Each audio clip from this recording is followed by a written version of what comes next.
I can think back to being a little busybody and bouncing off the walls and trying to make sure everybody was like cool or happy. And as I've grown, I've had to fight to stay this way though. So to the core, it's who I am. But being faced with the challenges of the world, of my current situation, seeing how the climate of human to human interaction is changing, it's not always easy to be optimistic. And so I'll be the first one, and I love optimism. But I also understand that like real life is hard. And so that's a misconception. Like people think because you're optimistic, you're like happy all the time. No.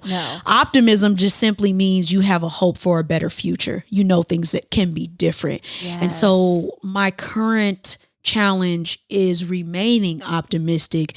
Knowing the older I get, I'm realizing uglier truths, or really seeing people and things for like maybe what they are, or, you know, things go left, right? And so, left, right.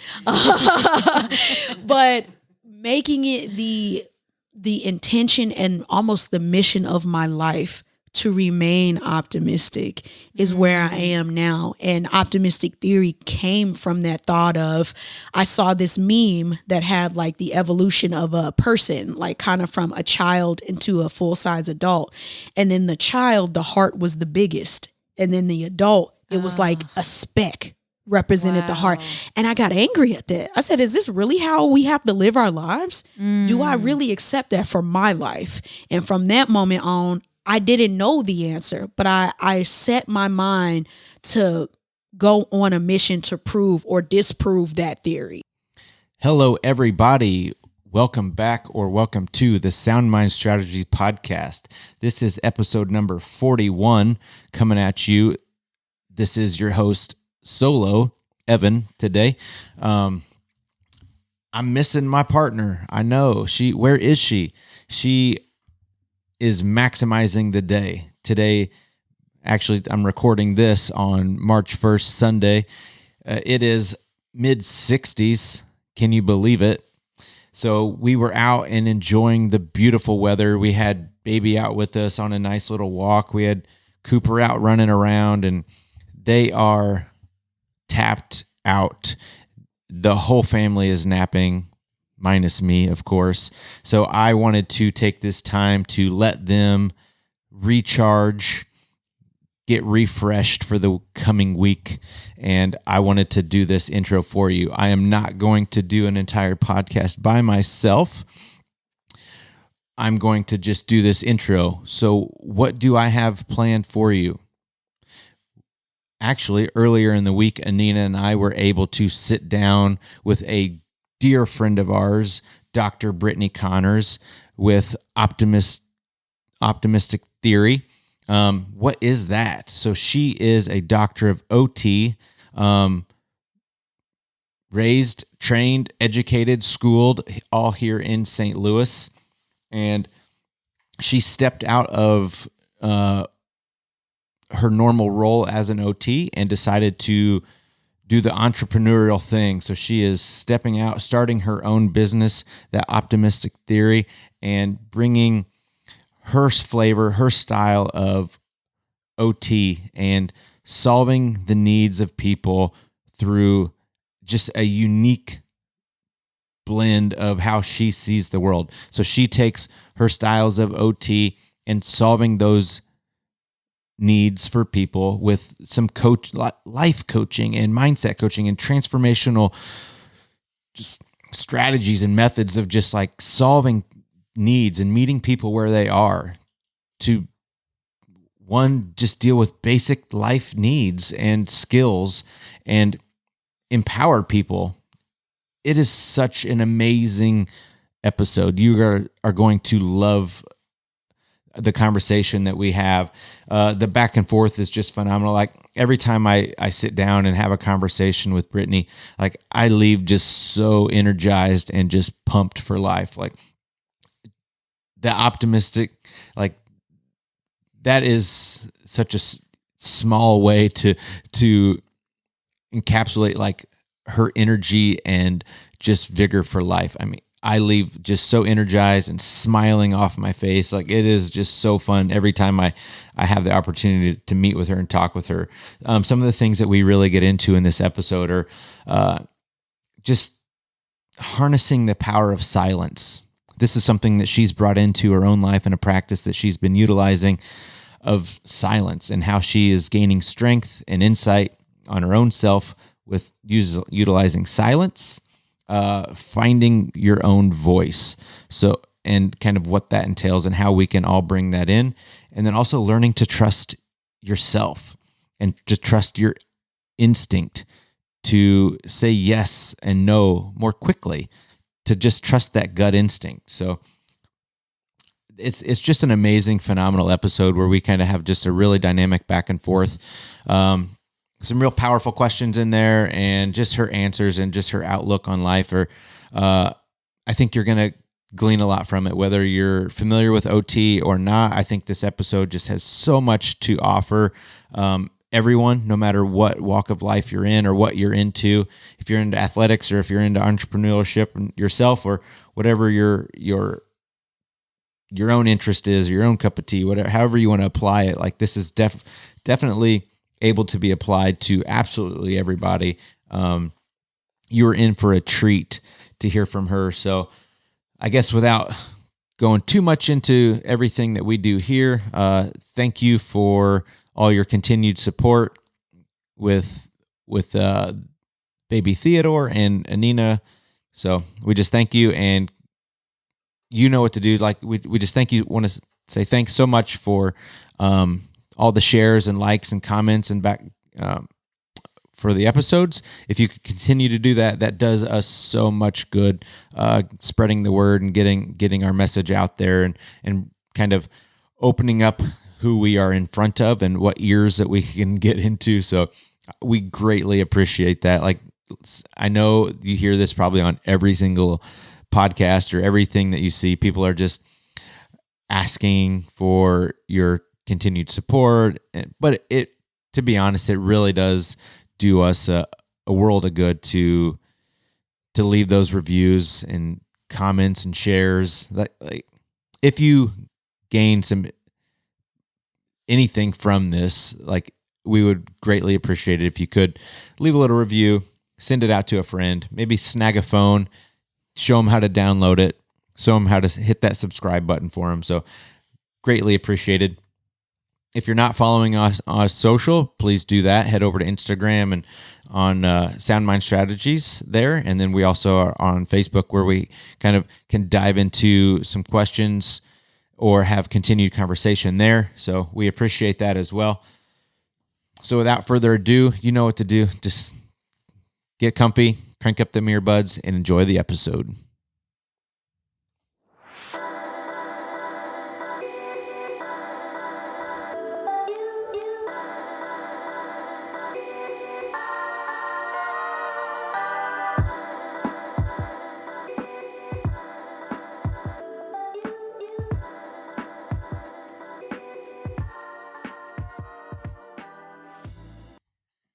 Hello, everybody. Welcome back, or welcome to the Sound Mind Strategies podcast. We got a special guest with us today. We're excited to welcome Dr. Brittany Conners on the episode with us. How are you doing? How's everything going? I'm so excited. I'm great. I'm happy to be here. Yay. Fantastic. So happy to have you. Yeah. So, let's just let some of our listeners know just a little bit about you. So tell us a little bit about your background and what you do and kind of where you're going with things. Okay, cool. So I'm Dr. Brittany Conners. I'm an occupational therapist. I've been practicing for the past 5 years. Born and raised in St. Louis. Proud to be from St. Louis. I love community mental health. And so I've tried to be in settings where I can make the biggest difference in populations that need hope. One of the things that I'm really big in is optimism, hence the name of my company, Optimistic Theory. And my goal is to keep our communities well and to optimize wellness in the community, starting with one person at a time. What I've been up to lately is just really pivoting my business. I'm going into year 2 of being an entrepreneur with all the wonderful highs and lows. and understanding my voice as a brand, as a person, as a therapist. So there's been a lot of learning moments. Even today, I had an experience with a new set of emotions, and like for a therapist, that's really new. Well, yeah, I'm sure you're used to kind of like seeing, experiencing, and then leading others in through a lot of those things. So like it's kind of neat to be able to experience new levels yourself. Kind of, I want to touch on that, but before we get too deep into that, you said you were born and raised St. Louis, but what's kind of go a little bit deeper into the background if you don't mind. Okay. So born and raised in St. Louis. I have a huge family here. I am one of so many. My mom's mom had 10. Her mom had 15. Her mom had 17. That's a big family. Yes. That's got to be like Christmas, Thanksgivings. Oh my gosh, that's got to be major. Yes. We have That's to like an break event. up in sections. Yeah, part 1, part 2. Exactly. But I'm thankful they are like the reason why I am the way I am. We always have a good time. We love to celebrate together, and we do what we can to just embrace each other because there's so many different personalities. I just want to thank my family for like letting me be myself. That's fantastic. That's like, I don't know. I'm smiling ear to ear. I know that's just the energy and the, like, you bring that energy into everything that you do. And that's just one of the things that just resonated the most when I first met you. It was just like, I typically like to just be small crowd and just small settings, but man, you just bring that energy into everything that you do. So tell us a little bit about like, before you got started with your entrepreneurial endeavor, what were you doing before that? Kind of what was the schooling background and where did you get your start?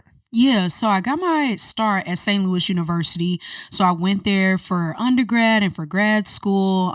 Got my degree in occupational science. That was my bachelor. And then I got a master's and a doctorate degree in occupational therapy from the same program because I loved it. I had a great time there. It felt like a family. And I had been going back and forth between like what I wanted to do because although I knew I wanted to be in mental health, there's like almost no jobs for like OTs in those type of settings. And so I just got the best advice was to kind of be a generalist, get out there, get into different settings, which I'm thankful for.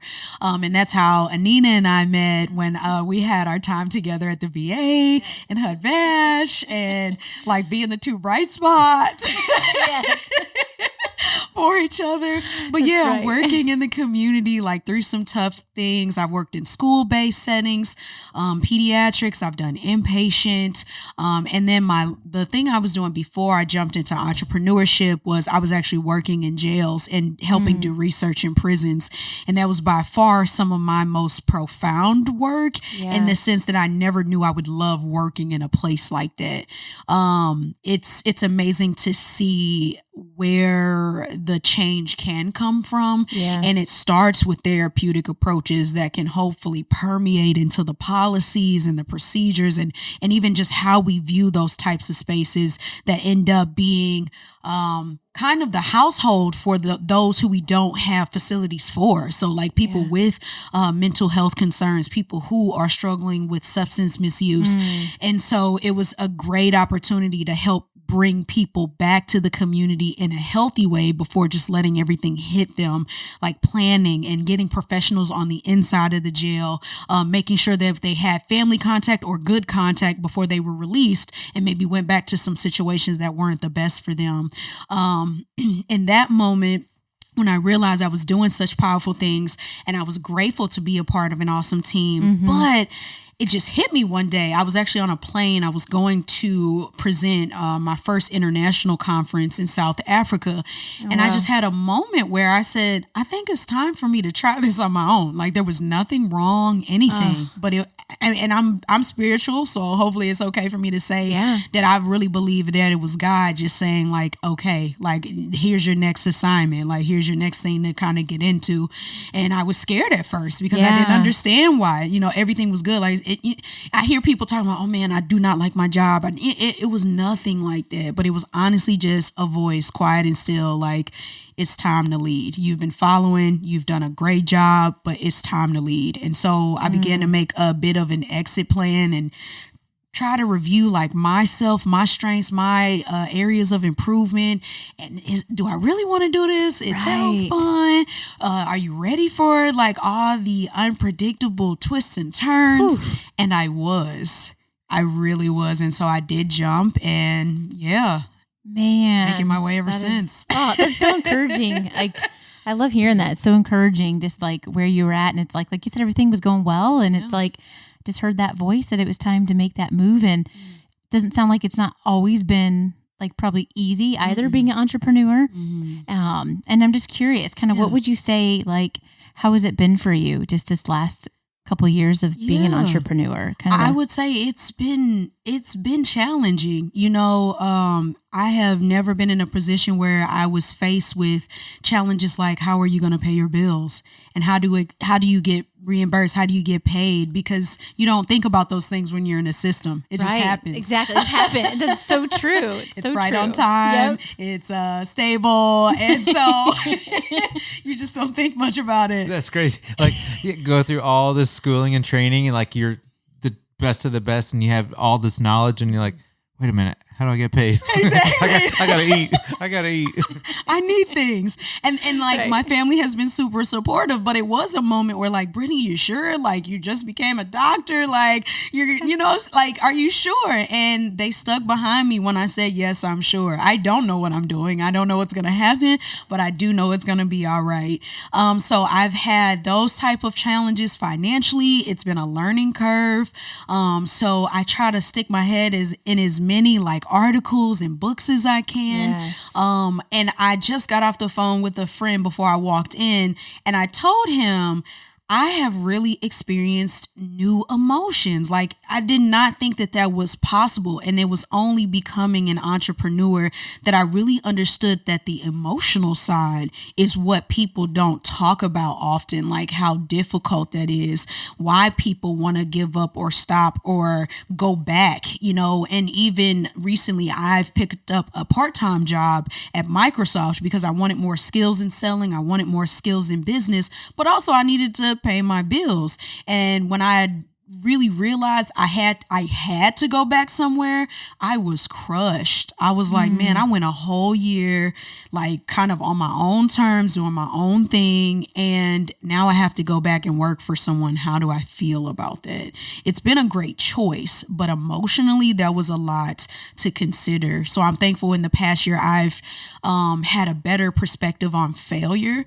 So on social media, if anybody wants to follow me at Dr. Conners on Instagram. Yeah, we'll make sure to get all that in the show notes and stuff too. Yeah, for sure. Yeah, last year I was really focusing on failing forward and like what that meant. And I'm thankful I did that, because if I didn't, I think I would have felt like a failure. But because my perspective was failure is just learning, I felt okay. Even though I was sad, I was okay. You kind of answered a little bit, but going back, did that feel like failure, or did it feel like just a restructuring when you had to go back to get not a new job, a different job, because you're still learning from it, and it's providing something. Your main driver is still obviously what you're doing. What was that emotion? What was like kind of the undercurrent, the tone of like filling out the resume, applying for the position, and all that? Oof. It was drudging. Like, it was drudgingly awful. Like, having to tell someone what times I have available when I had all the time, was terrible. It didn't feel like failure. It didn't feel like reframing. It felt like, if this is what you want to do, if you want to keep going, this is something you have to add to your journey. And being in OT for 5 years, I feel like I'm kind of on the flip side of what some of my clients were going through. Like when we're doing sessions and then you're going off and we're like, okay, here's the plan. Hold on, go apply for this job. It might not be. And I'm like, man, what is this feeling on the other side? But seeing what they were seeing, from the job searches to looking at Indeed, looking at job descriptions, trying to figure out if you're qualified, overqualified, there's no pay to be found, or the pay is not where you need it to be. So you're like, literally, is this it for me? So emotionally, dips. I mean, like riding the waves of when it's really, really good, but then also feeling like what it feels to be in the coolness of the valley when it's dark and you don't know which way is up. No. So I've had to really lean into my support systems and my faith. I've had to reframe things like failure to understand that I'm not drowning. You're Right. just swimming and you have to keep going. So it's been a lot of processing in a way that I've never had to do before. And so I love meeting people who are also entrepreneurs because they can say, like, I truly get that. We might not say it all out loud all the time because you're so busy hustling. Right. But what a cool thing to learn more about yourself. Like when you can Right. get caught in the rhythm of just everyday life and everything seems like, well, I've been there, done that. Oh, I have not been there and done this. Right. No.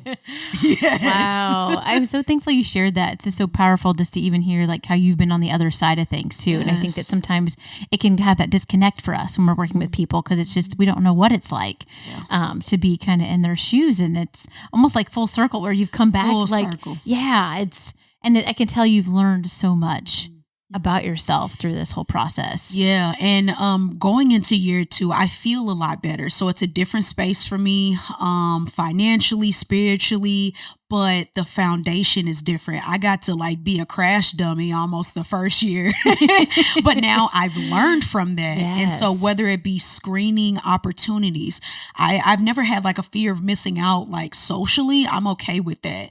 But business wise, I was trying to hop at everything. Like, oh, I got to be here. I got to show up. I got to be on this podcast. And then I realized like, you don't have to be everywhere. There are better and focused strategies to getting where you want to go. And no opportunity is going to be missed that you truly need. Right. It's not.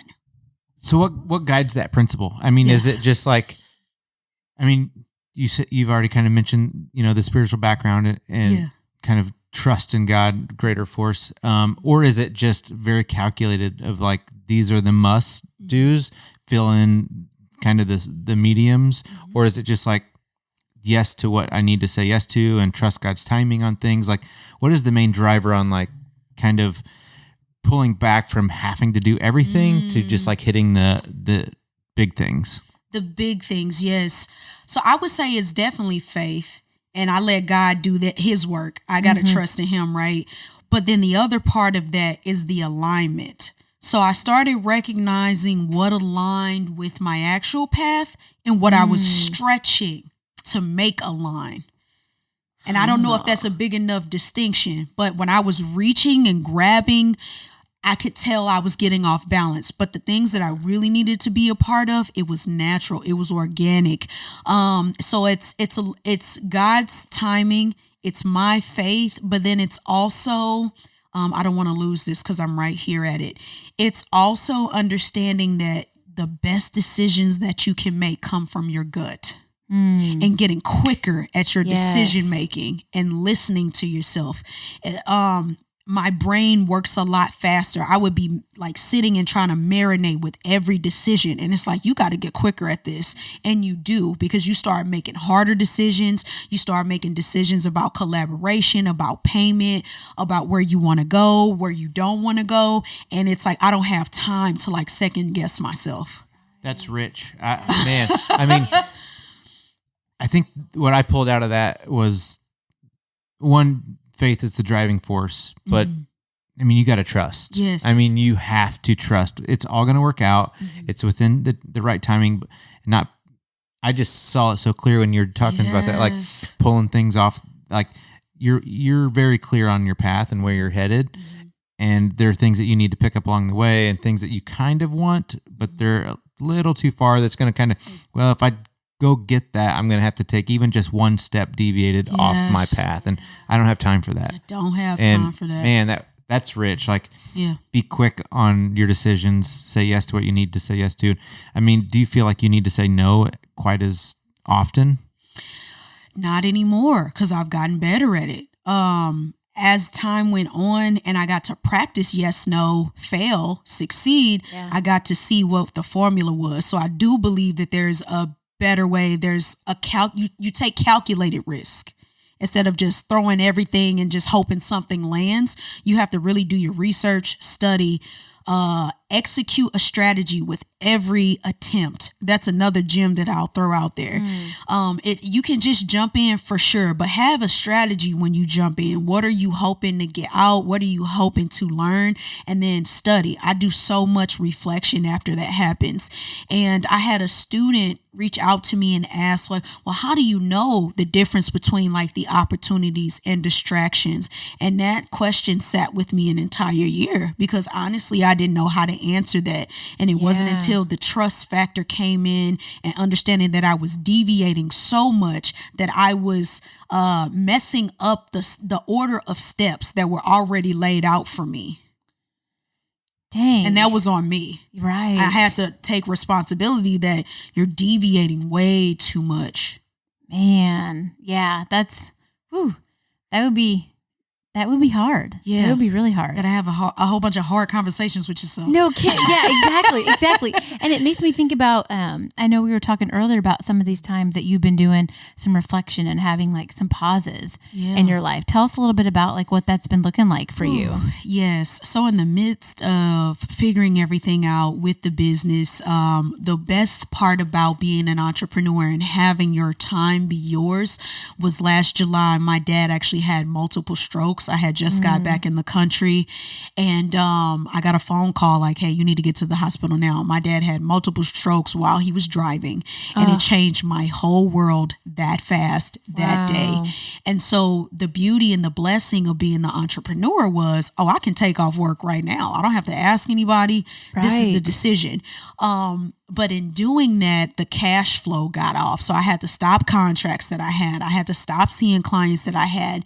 And it was a major sacrifice, which I do not regret, but it also helped set me back a little bit, or a lot of bit actually. And so in that time and in that space, I had to pause because there were so much. So being a healthcare professional, you know, we know the lingo. So my family's looking at me like, well, Brittany, what is the deal? What is everybody saying? What does this mean? So I'm communicating with all of his healthcare providers, all of our family, all of the community folks, all of the rehab folks. And it was like, I got to the point where I was stressed. And also I was talking so much, I didn't even want to hear my own voice anymore. And so as time went on, we got him back to work. He went through outpatient rehab, got him back to driving, and things were a little bit more settled. I just realized there was so much noise from the world. Like I was okay, but there was just noise all around me, and I really wanted to pause. So I started looking into things like silent retreats, but I couldn't go anywhere, right? Like I'm in this new place where like I really gotta count my pennies. Like I have to make sure that I have what I need. And so I read some online articles about the science behind silence and how you can create your own containers of silence. And so one day I made a retreat for myself. And so for 8 hours, I didn't say anything. I didn't take any calls. And it was the best decision that I made in a while. Oh my goodness. Yeah. Wow. I can't even imagine what that would have been like, and the discipline you would have had to have to do that. But the nuggets, I'm sure, that came out from me doing this. In minutes, I could already feel the benefits. Like I have an anklet that I wear every day. It's on my ankle every day, and I can't feel it. But in those moments of silence, my awareness of my body was so great. It was scratching me. I was taking drinks of water in between like writing, and I could feel the water completely replenishing my body. Like, and science even shows like just 2 hours of silence boosts your creativity. It can actually rewire your brain activity and your brain structure. So there's a such thing as noise pollution with so much around us. You got music, you got our family, our pets, all of these things contributes to that. And then you got social media. You're always connected. You're always seeing a video constantly. It's too much. You never give your ears a chance to rest, your mind a chance to reboot. And I've tried to like put nuggets into that, or of that into my day-to-day life, even if it's like 10 to 15 minutes in the morning. And I do find that my ideas are coming or flowing, and I'm connecting dots that it's like, oh, did I just take a limitless pill? Like you can almost like look to your inner world and breathe and feel so much better. It's just setting that in, like even those 10, 15 minutes, like I've been quiet for that long. Yeah. I think that's the missing component there is the intention set to be silent, to be attuning to our body and just everything. That's so important, I think, for a lot of people, especially this day and age. Like you said, we are always so connected. And like, if you don't respond to a message or a notification, a ding, in the first 10 seconds, like, I know they have their phone on them. Why aren't they like, so I feel like, I know I have to respond. I have to say something. And just to set that intention for yourself, like, no, this is for me and my health, anything that you're setting it towards, like if it's health or if it's just creativity, if it's for production, like I'm going to have to try that. Yes. That's huge. We're doing an 8-hour retreat, Evan, you and I. I don't know how we fit the baby into that, but I know the baby might He's not going to be quiet for 8 hours. Yeah, he will not be quiet for 8 hours. Oh my goodness. But I mean, man, it just gave me like, I don't know, it's goosebumps just thinking about it. How you, like you said, you could feel the anklet, like the water replenishing your body. That's what blew me away. And even my clothes, like it wasn't like I was wearing anything like tight or like restraining, but it was just the sense of awareness that I was feeling in my body because I don't pay attention to that stuff any other time. We're just go all the time. And man, so do you think you'll try to build the 8-hour, like, do you think you'll try to do that again, like once a year kind of thing, or every couple months, or what are your thoughts on? Absolutely. Yeah. I will be doing it again. And the next time I do it, I'll be having some folks join me. So you all are hearing it here first on Sound Mind Strategies that I will be hosting a silent retreat. So if you all are interested, please contact me. They're going to give you my information. Yes. Hopefully I see you guys there. But if not, make sure you get your people there. Yeah, no kidding, man. That's something that, because it affected me so positively, that I want to share that. When I was telling a few people about it, they're like, man, how did you do it? I actually don't like to be silent. I keep busy because the stuff in my silence is not pleasant for me. And I totally understand that. Yes. So a part of my retreat is going to be teaching people how to be silent, breaking down silence as an activity. So it'll be a good balance between silence and silent activity, like writing, like reading, like journaling, and really introducing an exploration of quiet activities that you can take back home. Because you might not be able to go to Geneva, you might, you know what I mean? So bring it to yourself, it. Yes. So how do we make it accessible for everyday people, the modern, busy, evolving adult who has no time to pause? We're going to take that time together. Oh my goodness. I love it. Yeah. Oh, we got to be there. We got to do this. I could do that. I'll just do a lot of bottles for Theo. I mean, this is something that's like right up my alley. I enjoy it. But the other part that would be the struggle for me is all that reflection. Like I love just quiet and I love this kind of like that serenity and just peace. But yeah, I think the gym and that for me would personally be like, hey, we're going to spend time journaling or reflecting or the activities, the silent activities. Yes. I think that's the big thing where I think a lot of people would really gain so much from it, is just like that inner reflection and just like that deep inner work. I think like you mentioned, the hardest thing is just like to be with yourself. Right. So like people stay busy or they talk and they interact, engage. I'm kind of naturally introverted, so I kind of like that. I recharge that way, but still, you can still be very introverted and avoid yourself. Yes. I mean, that's just something. So true. That's a great point. And because it makes me think too, I have a really hard time slowing down. And I know when Evan and I did one of those like STL floats before, and Evan loved it. And I thought it was the most horrible thing ever. Because I'm like, this is torture to be by myself for an hour and a half. Like it felt horrible. Yeah. So, but I know like that was my sign at that point. Like, I need this. Obviously my mind, my body need this. And I'm kind of starving it of this. So, I'm just really curious, like, what would you say like it was like for you to be with yourself? Like, was that what You was better that ask like? these good questions, Anina. What was it like to be with myself? I felt like it was quality time with me.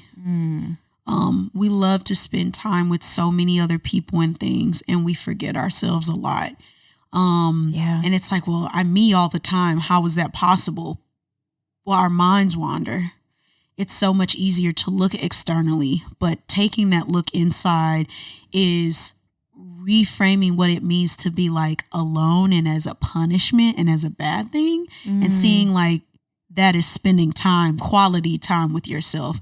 So again, that learning about myself, that reflection with myself, that asking myself those questions, it felt like I was getting to know a newer version of myself. So like almost like meeting myself, not for the first time, but almost like if I could go back and talk to like 6-year-old me. Yes. I feel like I'm talking to me right now, but I'm still not even the same person in these moments. Right. It's like, you know, not out of body, but almost feels like it almost feels like that. Yeah. In a sense where I am really getting a chance to look in the most inner parts of myself, the stuff that I think I have under control, the stuff that I think I'm over or that I'm doing well. Let's talk about it, Brittany. Yes. What a gift. What a gift to give to yourself. I mean, that's, thank you for kind of just, laying that out a little bit of how it was for you. I mean, that's very encouraging, and it, makes you want to like get started and do something like that. And like you said, it's like you can just start with 10, 15 minutes, right? And start just small. Yeah. I think the changes that we want, we think we have to just leap and like take such big chunks. Seriously, something small, something bite-sized you can do is just as beautiful. Yeah, I agree. I think a few people can do dive into the deep end, but I think that's probably the best strategy you gave is just try it out, try it on, set that intention, turn the notifications off, set intention for your 10 or 15 minutes, whatever you want to allot for yourself. And really, you kind of touched on something like those conversations with the 6-year-old self. Yeah. I think that is one of the most powerful coaching tools that we've used is like to have them like, well, what would the 6-year-old version of you say? Or even, what would the 60-year-old version of you say, wherever you're at in life, but just bringing in the wisdom or the innocence of the youth, like what would they say to your current situation? I think that is such a powerful tool because it taps into that real honesty piece. Like I've been telling myself this story and this lie, and I can believe it and I can walk it out now in current status, but 6-year-old me not buying it. No. They believe in who I am. Yes. And older version of me just like, breaks it down and just says what really matters and lets you like look long 10,000 feet view of life. I think, granted, having not done silent retreat or spend a lot of time with that intention, I think I get the sense of that's what a lot of that you could get from a lot of that. Yeah. And I believe 6-year-old me too would say, keep exploring. Keep having fun with this. Like, don't be so serious, Like, how kids are just running and jumping and banging and they just get up. Just so keep true. doing it. Keep going. And I would love to know what 60-year-old me would say. But if I had to guess, she'd be like in her chair, really laid back, like, yep, you did it. You did right. You did it. And I love like just thinking about me in the future, thanking my past self. I can see you really light up when you even say that. It's just like, because it is powerful and it taps in. I love how you said it taps into the wisdom and the innocence. And in the middle of that is your challenge to keep a fresh perspective. How do you bring the best of like kind of that intergenerational world of the power of both ends of that? Right. So you know enough about enough, but you still are hungry to know more. Yes. Yeah. Ooh. I like thinking about that. I love that. Yeah. I'm like, let me just let that sink we are in having for moments a minute. in here. I know it, man. Okay. All right. I got something. I think I've told you this a while back, but my introduction to OT was Anina knows what I'm going to say. So in the emergency room, Yeah. I came in through trauma, hit by a car, and to be able to leave and go back to the real world on crutches, I had to deal with OT. Yes, you did. And that was not my most memorable time there. Oh. I mean, they wanted to make sure I could put my socks on. Yeah. And I was like, that's not my biggest It's not your issue goal. right now. Yeah. You're like, my wife's going to do that for me. I didn't say it, but that's what I was thinking. I was like, you see the support system around me? Yes. I'm not worried about my socks. Yes. It's July in St. Louis. I'm not putting on any socks. So break it down for me a little bit. Like, what I experienced in OT is not what you do in OT. Right. Okay. So you definitely hit that ADL 101 when they want to make sure you're not running around naked. You got your socks on, and of course your lovely wife is going to help you, but they want to make sure you're independent. So in this sense, that is the core of it, right? So just making sure that you can do meaningful everyday activities. And although that wasn't your goal and you're like, man, like, get me back on my bike, our first duty. Yes. Right. That's duty one. Duty one, bike. And our duty is making sure that you can go home and do all of those, even those what feels like mundane tasks, being able to do those independently and doing those despite whatever might be going on. And so I'm doing OT in the sense of when we're looking at today's modern and evolving adult, that you can do these meaningful activities of your life that have to intersect with work and with school and with parenting, whether that be communications, knowing how to manage your budget, understanding how to use coping skills effectively, and breaking those things down, those difficult activities down. And when we're talking about things like mental health, which make it even harder to do everyday activities, how can you do it in spite of that? And so that's my role. And if you're not diagnosed or you have a diagnosis, we can all benefit from looking at our activities and seeing if there are other ways that we can do things that might be easier, that might be more creative, that fit our situations a little better, so that we can actually be addressing things that matter to us. So you'll be surprised how many people are like, thank you for helping me learn how to set a boundary. Like, I know what it means to say no, but how do I say no? Yes. And so if we're doing role play, or if I set up a scenario, or I'm literally educating you about some communication techniques, like, that's what I love to do. So I'll always be in the natural environment with you. I'll always make sure that, like, your goal is actually the goal we should be working on. I know we have some kind of like mandatory things, but can we get a bike in here? Can we get a bike in the ER? You know what I'm saying? Like, I'm going to try to push the bounds and make sure that we are really attending to the things that you're going to go home and actually do. So that's what OT is. If anybody has not heard or is confused, we are the folks that help you gain or regain function after a devastating life event, like getting hit by a car, like going to jail, like having a baby, like, because the things that you could do every day change. They change, right? Your roles change, your habits change, your routines change. And so who am I now? Man, exactly. Yeah. Yes. Oh, I feel like if there's another profession I could ever go into, it's like OT. I feel like OT. I know. It's just like, man, I'm sold. You guys just love people way too much. We do. It's okay. It's okay. We need you. We all need you. No, and to be fair, she was very kind, and she did an excellent job. It was just like, I was very frustrated, and that was the least of my concerns. But it was like, seriously. Like, and I love how you said I had to go through the OT. That was like a rite of passage. Like, no, you're not leaving until you get the OT check mark. That's right. It's what it is. Well, and I even say, just too, from working with you at the VA, I just remember some of the veterans that we worked with. Yeah. I mean, I just, there's one veteran that always sticks out to me. It's like, I know she struggled a lot with her home and keeping her home really like clean and orderly. And I remember, like, after your time and working with her, I mean, I went into her home and I was like, what? I mean, it was a total new place. And like the, I remember like you guys put pictures up on her wall in different places just to kind of help, I think just kind of remind her different things she needed to work on and organize. I mean, it was insane. I was like, whoa, I am sold. Like, how do I sign up? Can Brittany come to my house? Because she just needed it broken down. Yes. Like, she really didn't know how.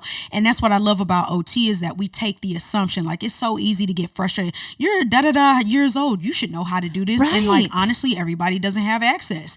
Everybody doesn't have the chance to see somebody take care of a home or finances or whatever it is. And so you get put in a house like we were doing in Hudvash. And it's like, well, I got this whole house to manage. What do I do? Yes. Yes. Yes. And I still see a lot of the vets, like, and they are doing really well because of like the teamwork that we did together. I love that.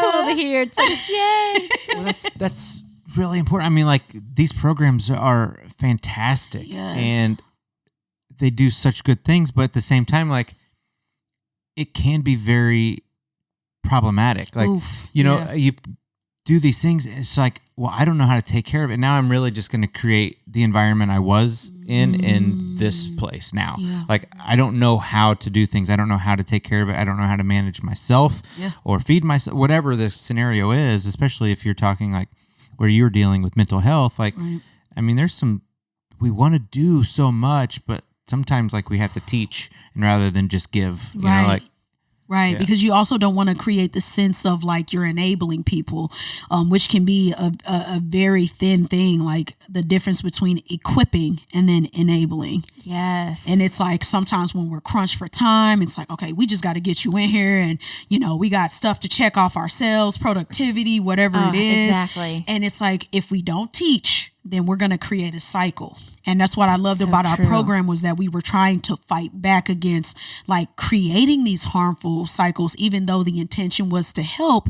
If we enable them, we're just going to be part of a bigger problem that's perpetuating people who still don't have skills. So you can have all the resources, programs in the world, but if you don't have the skills yourself. Yes, that's so true. I mean, yeah, like you said, it's just this generational thing. It's going to go to their kids. It just never ends. And you made such a good point too about we do make these assumptions, because I even do it myself sometimes. Like, oh, well, shouldn't you know? Da da da da. But then I look at myself and I'm like, Anina, there's some things that you need broken down to the nth degree too. And you're thankful you had somebody to do that with you. And I know even just personally, like, you and I had a chance to work together a handful of times too. And man, just in those quick little sessions that we were together, it was just like, what? Oh my gosh. Like I had so much revelation, and I was just like, thank you, Lord, for Brittany. 'Cause, I mean, it really helped. I mean, it was just so impactful. So it's just, I just even want to kind of put a plug out there, like anybody. Yeah. If you do want to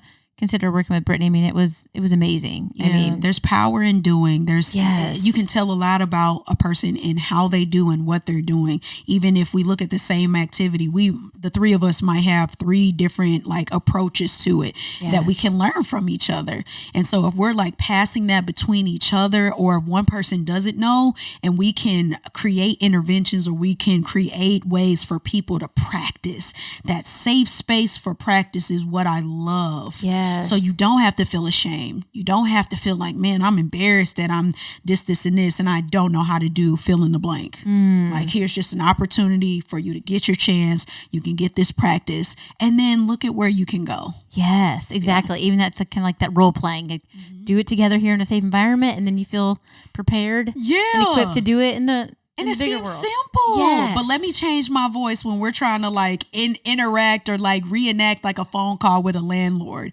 Like, I would change my voice and like, you know, I'm Dr. So-and-so and I'm who, and they would be like, oh, well, what do I say next? You know? And it's like, this is just a role play. It's like, just say, Mr. Jones, like, I might be running late with the rent, or like, I'm not sure how, but can you know, what are my options? And we would just practice that for 30 minutes. And then the look on their faces when they got to the real phone call and they were able to get it out, priceless. Yes. Oh, Priceless. man. Like, Miss Brittany, I did it. Like, yeah, I knew you could. You just needed some help getting there. That's it. yes. And it's so cool because, I mean, it didn't take the problem, or it didn't solve the problem of like maybe not being able to pay rent or whatever the actual problem was, but there was empowerment there. Yes. So they feel good about being able to do that and have that conversation, make step one. And then it's like, now I feel committed. I have ownership of this. And then okay, they laid out, what are my options? Here are your options. And then they feel committed to like being able to follow through with that and finding out how do I do these things? Like if it is a rent thing, then how do I pay for the rent? Like, what are they like? There's so much power in all that. Like keyword, man. Yeah. Yes, there is, man. We could just take Brittany with us everywhere. Yeah. That before. How can I just take you with me everywhere? Like, honey, I shrunk Brittany and I put her in my purse. In the purse. Exactly. It's just me everywhere. Well, you know something too, and I'm sure our listeners can hear it too, just like the joy and the enthusiasm in your voice and it just radiates. Optimism. Yes. Yeah, exactly. The optimism, right? But you know what? Like, yeah, and I love it. But I'm so curious, like, would you say you've always been this kind of type of person? Like, this is just to the core of who you are, and you've always been just kind of a very optimistic, upbeat person? Or has it been something you've had to really work on? Or how is it? Yeah. Ooh, to the core of me, I've been this way. Like, I've always been this way. I can think back to being a little busybody and bouncing off the walls and trying to make sure everybody was like cool or happy. And as I've grown, I've had to fight to stay this way though. So to the core, it's who I am. But being faced with the challenges of the world, of my current situation, seeing how the climate of human to human interaction is changing, it's not always easy to be optimistic. And so I'll be the first one, and I love optimism. But I also understand that like real life is hard. And so that's a misconception. Like people think because you're optimistic, you're like happy all the time. No. Optimism just simply means you have a hope for a better future. You know, things that can be different. Yes. And so my current challenge is remaining optimistic. Knowing the older I get, I'm realizing uglier truths or really seeing people and things for like maybe what they are, or, you know, things go left, right? And so, left, right. But making it the intention and almost the mission of my life to remain optimistic is where I am now. And optimistic theory came from that thought of, I saw this meme that had like the evolution of a person, like kind of from a child into a full-size adult. And then the child, the heart was the biggest. And then the adult, it was like a speck represented the heart. And I got angry at that. I said, is this really how we have to live our lives? Do I really accept that for my life? And from that moment on, I didn't know the answer, but I set my mind to go on a mission to prove or disprove that theory. Yes. You know, and so I'm 29, and I'm in this space where I'm starting to see people almost like give up, or they're slowing down, and not because they're getting older, but because they really are losing hope. Like maybe I feel like it's too late for myself, or I am old, so I can't do X, Y, Z. And that's scary to feel like you are watching a wave of desolation. And like, I'm so vibrational and vibrant. I don't want my life to like dim, or like, I don't want to do that. And so I want to try to keep that fire in myself, but also spread that to other people, that you can keep yourself in good spirits. There are good things. There are good people out there. Surround yourself. You'll begin to attract other folks who have, because optimism is magnetic. Oh, yes. It really is. Like the things that you become hopeful about, you get to find the little gems of hope. Yes. And those are the sparks that help you keep going. So yeah, to answer your question, like it's my core, but now I feel like I have to fight to keep it. Yes. Yeah, I can see that. You're right. I mean, in this world, it's like we see so much just, just hatred and just things that, you wish you'd never had to like even hear or experience or whatever. But yeah, so it's easy to get beat down. And man, that meme sounds like it was so powerful too. And just even thinking for myself, I'm like, yeah, you can see how that happens. Yeah, and I understand it. Yes. You know what I mean? Like it totally makes sense, but I don't want that for my life if I can help it. No. I want that for anybody. It's just that pressure, that societal pressure, and you're going to conform to these norms, and man, all that does is just take away our uniqueness and take away like that hope and that vision and that 6-year-old, like I can do anything, I can be anything, I can dream these dreams and become my dreams. But then as we age, like you said, that heart shrinks. And unfortunately, that meme kind of is most people's reality. And it's so sad. And I think our mission, and obviously it kind of seems like the mission that you have also, is like, no, let's like pump some life into that heart and like grow it and grow it and grow it, and like bring that optimism back, bring that 6-year-old hope back in those dreams. Like you can still do these things, like passion and purpose is still within you. Like start shedding off those societal pressures. As an adult, you can have that and it feels magical, right? We don't get to have those like Disney moments as often, you know, but if you challenge yourself to look at things and people differently, I think that's part of like those new emotions that I was talking about being an entrepreneur. I have so many more of those like glitter and like Disney moments because I'm looking at the world a lot differently, but in a good way. So I'm taking some of those things that I'm seeing and having it teach me and be more compassionate with myself and be more compassionate with others so that I can extend the grace that a lot of us need and also give grace to my vision. Lord, like actually change my eyesight so that I can see the world as you made it and not see it as something that is desolate, because there's too much hope out here. Gosh, even though it true. feels that way and it feels dark and it feels grungy, there's a lot of light that we can share with each other and a lot of experiences to go. Gosh, so true. I mean, all that, everything right there. Like, yes. Like. See little hearts bubbling up the screen. Okay, Brittany, I got one. Yes, sir. How do you get in your own way? How do I get in my own way? I mean, you were on a mission. Yeah. I mean, driving fast. And like, I don't want to lead or say anything, but I guess just leave it there. Like, how do you get in your own way? Yeah. I get in my own way by not sticking to the plan. Like it's a gift to be able to think about so many things and like have so many ideas. But when I deviate, that's when I get in my way. Right. So if it's my routine and getting up at a certain time and like not eating past a certain time, because your body's a temple. You don't take care of it, you're going to slow down, and then it makes your next day bad. And so that's how I get in my way.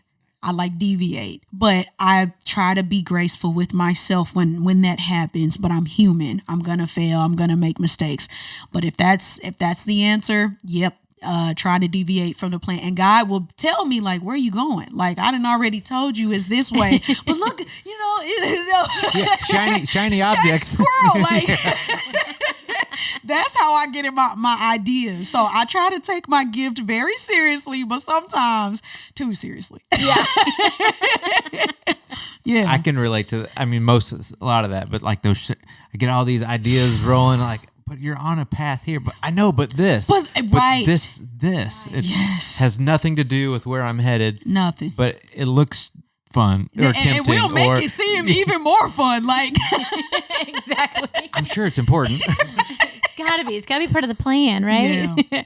I'm really curious too. Like, I know we have some other entrepreneurs that are listening in today too, and I'm just wondering, what would be like a piece of advice that you would give somebody just kind of starting out with their own business? Ooh, my advice would be, take your time. You're going to see lots of stories of like people seemingly going from $0 to $1 million real quick. Right. Yes. When really there was so much time and effort that went into those things. So make your journey your own. Please don't compare yourselves.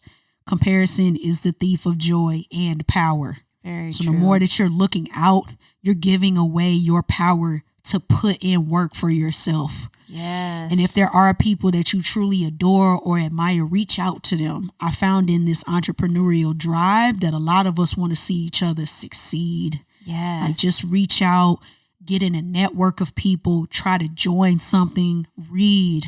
I think one of the best pieces of advice that I've seen in an article was like, don't chase the money, chase the knowledge. the other stuff will come. Yes, and it'll so come. I'm focusing on building almost learning plans for myself. So, I see a new acronym, SROI. What is that? Oh, social return on investment. Oh, what's that? Okay, I'm going to spend an evening researching this. And does this apply to my business, or whatever the terms or investments are? Get in love with the process and always change it if need be. Pivot. I mean, I have never pivoted this much since I've been on a basketball court back in high school. But if you need to pivot or you need to change directions, do it. Don't get stuck on one way. Don't get stuck on one way. I think that is some of the most valuable thing right there is like, don't be so married to something. Like, be married to your path, be married to your journey, be married to your passion, not what you think might get you there. Like, it may, but like most likely the first thing you come across will not. Like, just be willing to try, and like, even if it's working, like, can something be working better, be more efficient? Like, the networking is huge. Like, I mean, there was so many nuggets there. Like, that was big, but like, I think that's the big thing. Like, for me personally, what I had to learn is like, don't be married to what you think you know is the right way. Like, learn from others. Don't be a copycat, but just be willing to learn from the people that have gone before you. Yeah, and to that point, I would say definitely don't copycat, because yours is yours and theirs is theirs. Exactly. However, I try to tell my students, like in OT, when we're talking about like therapeutic use of self, I try to tell them grocery shop with people, right? So if you go to, I shop at Trader Joe's. So if I go to Trader Joe's and there's two things that I like or I'm looking at, I might look at both of them. Maybe I pick up the one that resonates a little bit more with me. So if you're seeing other entrepreneurs, maybe grocery shop, I like how Evan does this, and I like how Anina does this. I'm not going to take all of this that Evan is doing, but I like this part, and I'm going to take that part. And then I'm going to like formulate it until it's mine. Yes. So it's not a judgment just because I picked an apple over an orange. I just didn't need that. And I took what I needed. That's so true. I love thinking about like your grocery shopping. You're right. Because it is. You're just picking up little things here and there. And that's kind of what I think makes us as human beings. We're kind of like a collection of all the different people we've been around, I feel like, too, sometimes. And it's okay to leave things. That's another lesson. Yes. Learning that it's okay to say no, and that you don't have to have everything. Take what you need. That grocery shop analogy, like I think Anina and I just had a conversation on on a recent episode about that, like learning from those and like being able to pick things. But that grocery shop analogy is like exactly what we were trying to get at. And it's just like, it's together now. I mean, that's it though. I mean, that's it. And it's like, I like that little piece. And, Brittany does it this way. And, all these people that I like and I learn from, but I'm going to put it all in my grocery bag, and it's going to be, and then when I get home, it's going to be my recipe, my flavor, my style, and it's going to be what I do. It's going to be, Evan's going to come through that. Exactly. Yeah, so true. Exactly. And I like that too, because once you get done picking, you might have to pay.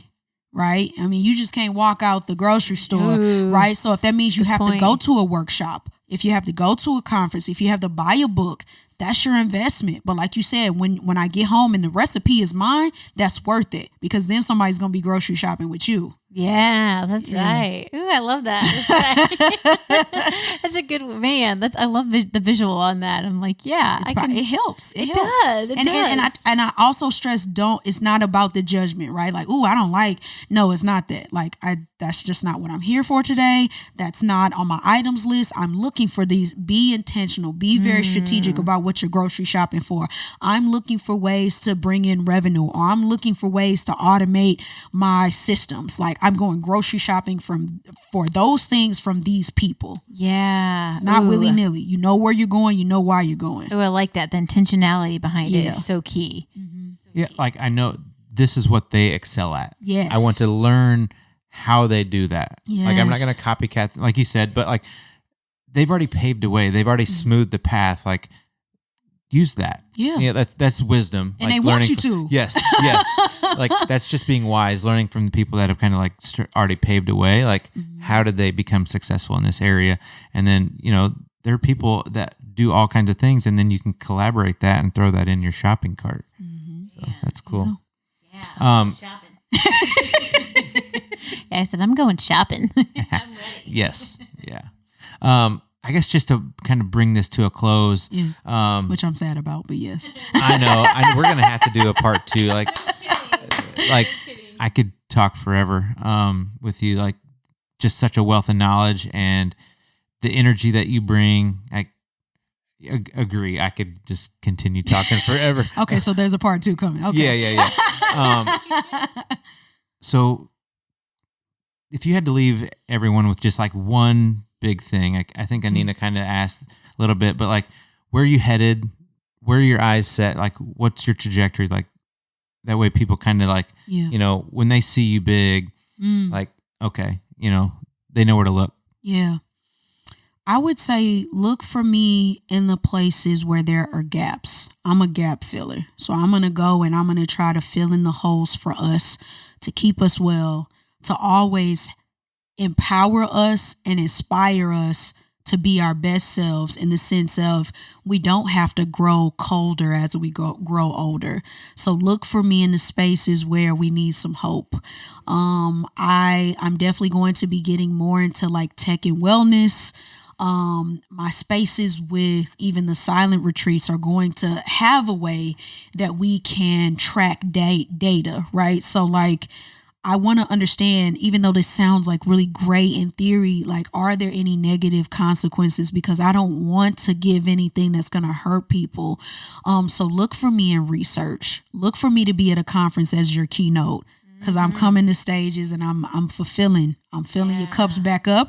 Yes. Okay. Woo-hoo. So look for me there. Yeah. Look for me in the places of despair, and I'm guaranteeing to turn it back hopeful. That's awesome. I mean, like, that's that analogy, like that pessimist, optimist, like glass half full, half empty. Like, you're filling them up. I'm filling all the I cups. love it. So where can people find you? Yeah. And yeah, I get like, where can people find you social, or how can they get a hold of you? So you can find me definitely IG, Instagram. I'm most active there at Dr. Conners, and that's DoctorConners. I am on Facebook, but unfortunately I'm at my friend limit. So if you want to catch me there at Brittany L. Conners, send me a message. Other than that, you can certainly email me at optimistictheory@gmail.com. I'm in St. Louis. I'm on the south side in the Tower Grove neighborhood. You can catch me at Sweetheart, like Yes. having a cupcake. But seriously, you can reach me all those places. And if you want to email me, I will even give you my number and you can call me directly. Matter of fact, here it is, 314-952-2497, and you'll reach me. That's fantastic. We will have all that information in the show notes. So like, you can play this several times, or you can just look in the show notes and it'll be in there. We'll have links to all. Let them save you some trouble. Yeah, we'll have all that in there so you can find it. So I just want to thank you for coming and being a guest on the show. Like, it has been enriching. Like, I've learned so much about you. Like, every time we talk, like, I learn so much, and I just smile, and I always feel so good. Like, it just lasts for weeks. Like, it does. Oh man. And it goes both ways. I want y'all to know that thank too. you. It really does. And you guys are my faves. I love your house and the baby. And Cooper. Yeah, Cooper loves Brittany. Let me tell you, he loves her. It's our little 4-legged baby. Yeah, no, truly. Yeah, it's been an honor to talk with you. And yeah, like Evan said, I always walk away with something. I'm just like, I'm taking that little piece. I like that. Like, I just went grocery shopping here. Yeah. That's how we help each other. Yes. Yeah. I mean, whew. Yeah. So we'll definitely, everyone stay tuned for a part 2. We're going to have to do that. That would be amazing. I'd love it. Yes. Stay tuned for that. And as always, go forward in power, love, and a sound mind. All right. Talk to you guys later. Peace.